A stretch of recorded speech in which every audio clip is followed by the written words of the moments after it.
ઝાલોદ તાલુકાના ગામડી પીએચસી ખાતે આરોગ્ય કિરણ અંતર્ગત કાર્યક્રમનું આયોજન કરાયું. આ તારીખ 12/11/2025 બુધવારના રોજ બપોર 2 કલાક સુધીમાં ઝાલોદમાં મુખ્ય આરોગ્ય જિલ્લા અધિકારીના માર્ગદર્શન હેઠળ જે વિવિધ સેવાઓનું કાર્યક્રમનું આયોજન કરાયું હતું.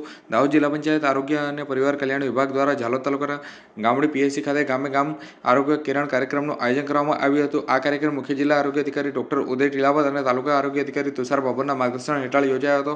આરોગ્ય કિરણ કાર્યક્રમ અંતર્ગત દર્દીને વિવિધ સરકારી સેવાઓનો લાભ આપવામાં આવ્યો હતો, જેમાં સગર્ભા મહિલાની તપાસ, આભા કાર્ડ નોંધણી, PMJAY કાર્ડ સેવા, જનરલ આરોગ્ય તપાસ, NCD તમામ, ડાયાબિટીસ, બ્લડ પ્રેશર જેવી સેવાઓ, સિકલ સેલ તપાસ, TB તપાસ, લેબોરેટરી તપાસ, મેલેરિયા તપાસ અને રસીકરણ સેવાનો સમાવેશ કરવામાં આવ્યો હતો. આ કાર્યક્રમમાં medical officer doctor Archana Solanki, female supervisor MPHW, Gamdi 2 Jayesh Chauhan, CHO, FHO અને આશા વર્કર બહેનો મોટી સંખ્યામાં હાજર રહ્યા હતા.